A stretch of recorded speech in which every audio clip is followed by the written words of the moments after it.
Kalau itu bandar pintar ataupun smart city-nya, tapi people-nya, masyarakatnya itu sendiri tidak bisa, ya nggak jadi juga gitu. IKN bakal menjadi kota pintar nomor satu di dunia. Ya siapa yang nggak mau gitu loh. Kita pun sokong, dan negara jiran pun tidak akan ketar-ketir gitu, sebab dia sudah mempunyai beberapa kota yang memang sudah dijuluki menjadi smart city. Jadi nggak usah berkoar-koar, yang penting kenyataannya sudah terjadi dan mempunyainya. Hai, hello guys, assalamualaikum, salam sejahtera semuanya. Apa kabar cuy ya? Semoga selalu dalam keadaan baik dan semoga selalu dilimpahkan rezekinya. Amin ya robbal alamin. Oke, ini ada DM masuk guys ya, dan ini aku buka tajuknya, ini cukup menarik sekali tentang ya kemajuan ya, sebab ya kita tahu guys ya, paspor Malaysia sudah rankingnya naik terus dan ringgit pun melonjak juga, tapi kenapa nih kita yang di sini semakin turun guys? Sedih banget ya. Jadi semoga aja bisa menyusul dong ya, bisa maju bersama, istilahnya seperti itu, sebab kita ini deket ya, kok bedanya jauh gitu loh ya. Semoga rakyatnya juga semakin berkembang ya, semakin berpikiran yang positif agar bisa menyusul jiran-jiran yang sudah kehadapan guys ya. Jadi ini ada link video cukup menarik ya, thank you yang sudah memberikan link video ini. Jadi sama-sama kita akan saksikan guys ya. Ini daripada Encik Masri Muhammad, link ada di description. So tak perlu berlengah masa lagi, langsung aja kita play. Bismillah. Episode ke-39. Beliau ini selalu memberikan fakta ya, yang dimana kemajuan-kemajuan di Kuala Lumpur, di Malaysia tentunya ya. Jadi ini kemajuan apa lagi, sama-sama kita simak guys. Assalamualaikum warahmatullahi wabarakatuh. Selamat kembali ke channel saya Masri Muhammad dalam siri Malaysiaku episod yang ke-39 kali ini. Semoga negara kita Malaysia sentiasa dirahmati dan diberkati Allah Subhanahu wa taala. Amin ya rabbal alamin. Sahabat-sahabat dan kawan-kawan semua, pertubuhan bangsa-bangsa bersatu telah meramalkan bahawa 2/3 daripada penduduk dunia akan tinggal di bandar-bandar menjelang tahun 2050. Jadi peningkatan dari segi bilangan penduduk ini akan menyebabkan masalah seperti kesesakan lalu lintas, pencemaran, penggunaan sumber tenaga yang tinggi dan perkhidmatan pengurusan bandar yang kurang efisien. Manakala antara cabaran-cabaran yang dihadapi di dalam pengurusan bandar di masa-masa akan datang termasuklah perubahan iklim, kesihatan, pendidikan, kekurangan sumber pengangkutan dan juga alam sekitar yang lestari. Dalam konteks global, konsep bandar pintar ataupun smart city telah digunakan sebagai salah satu pendekatan untuk menyelesaikan isu-isu perbandaran seperti yang telah disebutkan tadi. Jadi di Malaysia sendiri ada satu rangka kerja Bandar Pintar Malaysia yang telah dilancarkan pada tahun 2018 dengan objektif utamanya untuk menjadikan bandar-bandar di Malaysia ini lebih mapan dan berdaya saing dengan menggunakan teknologi terkini dalam pengurusan bandar dan pemerkasaan infrastrukturnya. Apakah yang dimaksudkan dengan bandar pintar ini? Jadi bandar pintar ini secara mudahnya boleh ditarifkan sebagai bandar yang menggunakan teknologi ICT serta kemajuan teknologi dan inovasi untuk menangani isu-isu bandar. Jadi dalam konteks kita di Malaysia ada 7 komponen utama bandar pintar ini, iaitu ekonomi, kehidupan, alam sekitar, warga kota, tata kelola, mobiliti dan infrastruktur. Dengan kata-kata lain, ianya adalah bandar yang memanfaatkan teknologi digital untuk memenuhi keperluan penduduknya. Jadi antara ciri-ciri penting bandar pintar ini termasuklah yang pertama, pengangkutan awam yang lengkap, yang kedua, menyediakan capaian internet terbaik, yang ketiga, mempunyai ciri-ciri kelestarian alam sekitar, yang keempat, kemudahan awam yang lengkap, yang kelima, memiliki pusat R&D, dan yang keenam, ditadbir secara efisien dan baik. Oke guys ya, ternyata untuk mencapai smart city ya, bandar yang pintar itu meliputi banyak aspek ini guys ya. Ada 1, 2, 3, dan 4, 5, 6. Jadi itu tidak mudah loh guys ya. Pengangkutan awam yang lengkap itu pun tidak mudah ya untuk membangun. Tapi kita nampak nih di Kuala Lumpur ini sudah terkoneksi ya, antar bandar, antar kota-kota di pinggiran ya, pinggiran kota maksudnya, itu sudah terkoneksi guys ya, dan menyediakan internet terbaik. Nah ini internet ini sekarang menjadi bahan pokok, betul tak? Bahan pokok yang benar-benar kalau kita tidak ada internet seolah-olah kita jadi makanan hari-hari lah boleh dikatakan ya guys ya, dan mempunyai ciri-ciri kelestarian alam. Nah Smart City ini juga diwajibkan ya, harus ada taman-taman kota, dan kita nampak Kuala Lumpur sudah mempunyai itu gitu ya. Ada tasik-tasik ya untuk kita berjogging dan kemana aja, itu enak banget, itu mantap banget loh ya. Kemudahan awam yang lengkap itu memang ya banyak lah, memiliki pusat penyelidikan dan pembangunan, ditakbir secara efisien dan baik ya. Yang mentadbir inilah yang penting guys ya, yang mentadbir yang penting banget ya di Indonesia. Aduh, kalian nampak sendiri masih seperti biasanya guys ya. Yang mentadbir ini aduh ya macam-macam lah ya, kerenah mereka ini, oknum-oknum guys ya. Jadi seperti apa? Lanjut lagi kita play guys. Sahabat-sahabat dan kawan-kawan semua, dalam aspek ini kalau kita lihat Kuala Lumpur merupakan bandar peneraju di dalam pembangunan bandar pintar ini di Malaysia sekarang ini. Persoalannya sekarang ini ialah bagaimana kedudukan ataupun prestasi Kuala Lumpur di dalam inisiatif bandar pintar ini, baik di peringkat ASEAN maupun global. Dan inilah persoalan dan juga maklumat yang ingin saya kongsi dan bahas di dalam video kali ini. Untuk tujuan ini saya akan menggunakan satu indeks yang dipanggil Smart City Index yang dikeluarkan oleh The Institute Management Development yang berpengkalan di Switzerland. Perbandingan indeks bandar pintar 2025 bagi rantau Asia Tenggara yang dipaparkan di sini mendedahkan perbezaan yang ketara di dalam kemajuan inisiatif bandar pintar di seluruh rantau ini. Maklumat di paparan ini menunjukkan Kuala Lumpur menduduki tempat kedua di Asia Tenggara dan ke-65 di peringkat global, yang mana menunjukkan kemajuan yang sangat ketara dalam inisiatif pembangunan bandar pintarnya, terutama sekali pelaksanaan teknologi untuk meningkatkan kualiti kehidupan warga kota. Keren. Jap, kita pause dulu, kita tengok nih ya. Kuala Lumpur ini menduduki 65, yaitu nomor 2 guys ya. KL bandar pintar kedua terbaik di Asia guys ya, yaitu di bawah Singapura.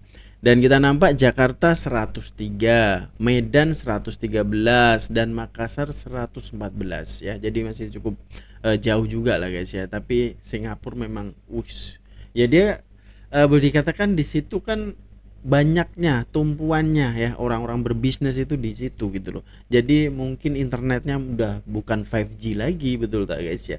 Keren ya, mantap banget. IMD Smart City Index. Jadi ini daripada IMMD ini, jadi ini fakta gitu loh guys ya, bukan fake ya, bukan yang keluar fake, bukan, ini faktanya guys ya. Lanjut. Singapura mendahului senarai di peringkat ASEAN dan berada di tangga ke-9 dunia. Bangkok dan Hanoi masing-masing berada di kedudukan ke-86 dan 88 ranking Bangkok dunia.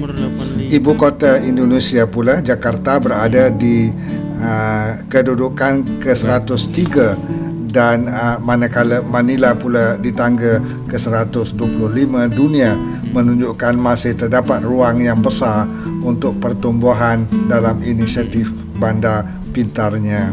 Kemudian itu kalau kita lihat ranking yang sama untuk tahun 2024 yang lalu, Kuala Lumpur berada di ranking yang ke-73. Bermakna pada tahun ini kita ada peningkatan 8 anak tangga di kedudukan 65 dunia. Smart City Index 2025 ini sebenarnya mengukur inisiatif bandar pintar di kalangan 142 bandar-bandar utama di seluruh dunia dengan 5 kategori utama, iaitu kesihatan dan keselamatan, mobility, aktiviti, peluang ekonomi dan juga tadbir urus ataupun governance. Jadi elok juga kalau kita dapat lihat sebahagian daripada pencapaian Kuala Lumpur di dalam beberapa aspek kategori yang telah disebutkan tadi.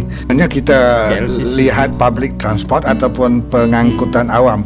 Paparan ini untuk tahun 2024 yang dikeluarkan oleh Royal Rankings menunjukkan bahawa Kuala Lumpur berada di tangga ke-23 terbaik dunia di dalam sistem pengangkutan awamnya, mengatasi bandar-bandar terkenal seperti Washington DC, Istanbul, Beijing, Dubai, malah Jakarta ataupun Bangkok. Yang kedua, dari aspek keselamatan, maklumat yang dikeluarkan oleh World Population Review seperti yang saya paparkan di sini menunjukkan bahawa Kuala Lumpur berada di tangga ke-10 paling selamat di Asia, hanya di belakang Singapura di peringkat Asia Tenggara.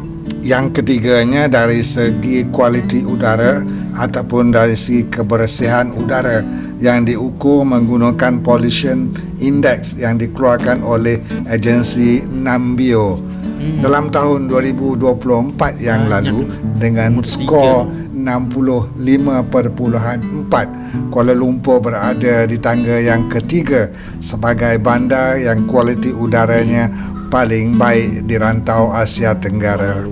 Jadi secara keseluruhannya, menurut laporan daripada Oxford Economics Global Cities Index 2024 yang menilai 1,000 bandar di seluruh dunia berdasarkan kepada 5 kategori, iaitu ekonomi, sumber manusia, kualiti hidup, alam sekitar dan tadbir urus, Kuala Lumpur menduduki di tangga kedua di ASEAN di belakang Singapura dan ke-145 indeks terbaik di dunia.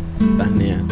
Sahabat-sahabat dan kawan-kawan semua, sebagai rumusannya, kita mengakui memang ada banyak kejayaan telah dicapai oleh Kuala Lumpur di dalam inisiatif Bandar Pintar seperti yang telah dipaparkan tadi. Cuma kita berharap pembangunan Bandar Pintar di masa-masa yang akan datang bukan sahaja di Kuala Lumpur tetapi di bandar-bandar yang lain di Malaysia tidak tertumpu hanya kepada teknologi semata-mata, tetapi seharusnya tidak meminggirkan kepentingan rakyat dan juga warga bandar yang terlibat. Penglibatan, kerjasama dan peranan rakyat jangan diabaikan. Jadi konsep berpusatkan rakyat ataupun people centric yang melibatkan pembangunan warga kota sebagai insan pintar yang bertunjangkan ihsan mestilah diterapkan di masa-masa yang akan datang. Semoga Allah Subhanahu Wa Taala mempermudahkan segala urusan kita, insya-Allah. Amin ya rabbal alamin. Sekiranya sahabat-sahabat dan kawan-kawan semua suka dengan video saya kali ini, jangan lupa untuk like dan share video ini. Mudah-mudahan ianya dapat ditonton oleh lebih ramai lagi rakan-rakan kita di luar sana. Terima kasih kerana sudi menonton video saya sehingga ke akhir. Mudah-mudahan kita dapat berjumpa lagi dalam video-video saya yang akan datang. Salam hormat dari saya, Masri Muhammad. Assalamualaikum. Waalaikumsalam warahmatullahi wabarakatuh. Ya, jadi lagi dan lagi tahniah ya kepada Kuala Lumpur menjadi smart city. Dan kan ada lagi nih, kalau tak salah itu di Cyberjaya, betul tak guys ya, itu juga smart juga. Tapi Kuala Lumpur juga walaupun dia padat ya dengan berbagai kerenah pendatang guys ya, bahkan yang duduk di KL nih kan bukan hanya orang tempatan saja gitu loh, ramai lagi orang-orang yang daripada luar, daripada negara asing juga menduduki Kuala Lumpur, tapi masih tetap menjadi negara yang boleh dikatakan bandar pintar kedua terbaik di dunia, di ASEAN guys ya. Oke, di sini aku notice di sini nih ya. Ya, jadi 7 komponen utama bandar pintar Malaysia itu smart ekonomi. Nah, ekonominya berjalan dengan baik ya, dengan smart, dengan kecanggihannya, juga smart living ya nomor 2, dan smart environment ya, dan nomor 4 nih smart people. Nah, ini people ini penting guys ya. Jika nih ya, kalau manusia ataupun rakyatnya belum waktunya untuk mendapatkan ataupun mendapatkan fasilitas bandar pintar ini, pun nggak bisa juga gitu loh. Jadi ini semua tergantung ya, melingkupi semuanya aspek ini. Jadi pun kalau itu bandar pintar ataupun smart city-nya, tapi people-nya, masyarakatnya itu sendiri tidak bisa, ya nggak jadi juga gitu loh. Jadi aku respect and salute nih guys ya. Sebab ramai juga nih yang pensiun-pensiunan ataupun orang asing ini menetapkan ataupun ingin hidup di Malaysia, di Kuala Lumpur ataupun di mana-mana. Contoh nih di Kuala Lumpur kotanya Selamat. Nah, itu kan menjadikan orang-orang yang pensiunan dari luar negara ini pengen hidup nyaman gitu, itu memilih Malaysia pun tidak sedikit cuy. Itu banyak banget gitu loh. Bahkan bule-bule pun ramai juga gitu loh. Dan smart government, smart mobility, smart digital infrastructure guys ya, itu pun mempengaruhi semua ini. Ya, infrastruktur di Malaysia pun cukup bagus ya, cukup baik. Bahkan kemarin sudah ada 118 ini dibuat syuting Thunderbolt. Nah, itu lagi viral banget dan otomatis nih itu bisa mengharumkan nama Malaysia dan juga menaikkan tangga Malaysia itu semakin ke atas gitu guys ya. Keren. Dan smart mobility-nya juga cukup bagus nih ya. Dan untuk kesehatan juga Malaysia bukan kaleng-kaleng bro ya. Banyak sekali hospital-hospital yang memang terpercaya gitu ya, tidak takut diagnosnya salah, tidak takut perobatannya salah. Jadi bukan awang-awang gitu loh guys ya. Itu yang the best. Sebab itu ramai juga orang-orang Indonesia yang kaya pun ini berobat ke Malaysia gitu loh. Apalagi yang di Kuching ini banyak banget ya, di Penang itu pun banyak banget. Jadi tahniah lah untuk KL bandar pintar kedua terbaik di Asia. Mantap banget guys ya. Jadi Cik Masri Muhammad ini selalu memberikan fakta-fakta yang menarik ya. Kita akan coba intip di sini guys ya. Oke, kejap guys. IKN bakal menjadi kota pintar nomor 1 di dunia. Wis, tahniah ya. Semoga aja kita tengok sama-sama nanti guys ya. Dan di sini dibales ya. Semak dulu pelabur negara mana yang banyak bantu membangun IKN. Nah, IKN gak butuhkan pelabur asing, cukup sama investasi dari 9 naga lokal saja. Pemerintah hanya perlu kasih lahan tambahan buat 9 naga, kasih status PSN kayak PIK 2. Oke, ini yang komen orang Indonesia guys ya. Jadi dia ini merasa 9 naga ini adalah boleh dikatakan orang 9 yang memang terkuat di Indonesia ini, yang mempunyai bisnis yang memang big business dan orang kaya-kaya lah, boleh dikatakan 9 naga ini ya mempunyai raksasa lah perusahaan di Indonesia ini. Dan balasan Cik Masri Muhammad nih bagus, aku suka banget nih. Insya Allah panjang umur, kita sama-sama tengok nanti. Wah, adem sejuk gitu loh guys ya. Walaupun ini sudah apa ya guys ya, dia komen kan seperti ini nih, IKN bakal menjadi kota pintar nomor 1 di dunia. Ya siapa yang nggak mau gitu loh. Kita pun sokong gitu guys ya, kita sokong, support, dan tidak ada salahnya gitu loh ya. Dan negara jiran pun tidak akan ketar-ketir gitu, sebab dia sudah mempunyai beberapa kota yang memang sudah dijuluki menjadi smart city. Nah itulah ya, jadi nggak usah berkoar-koar, yang penting kenyataannya sudah terjadi dan mempunyainya gitu. Respect and salute guys ya. Jadi semoga aja sama-sama lah kita maju bersama gitu loh guys ya. Saya anak Malaysia buat lagi maju dari ini, saya anak Malaysia buat naik ringgit, paspor, kawasan, makanan, semua lah nomor 1 di dunia ya. Kita semua inginkan seperti itu guys ya. Sebab kalau kita nampak paspor Malaysia ini pun sudah keren banget gitu loh guys ya, sudah menduduki tanggal keberapa, dan ringgit pun boleh dikatakan stabil juga gitu loh guys ya. Tapi kalau rupiah sekarang ini lagi terjun banget, terjun bebas boleh dikatakan. Nggak tahu kenapa ini kok sampai sekarang ini belum naik-naik lagi, belum stabil lagi. Jadi ini juga waktunya, kesempatan untuk teman-teman Malaysia yang pengen melancong ke Indonesia time-time inilah ya. Jadi tukaran uang kalian itu lebih tinggi gitu loh ya, walaupun memang sebenarnya lebih tinggi, tapi ini boleh dikatakan lebih sedikit gitu, lebih naik lagi guys ya. Jadi ya semoga kita bisa maju bersama, tidak usah komen yang negatif, kita saling bergandingan, kita saling berjabat tangan. Mari kita maju bersama, Indonesia Malaysia tetap damai sejahtera guys ya. Tinggalkan komen yang terbaik Anda. Jumpa di video selanjutnya. Assalamualaikum warahmatullahi wabarakatuh. Bye bye.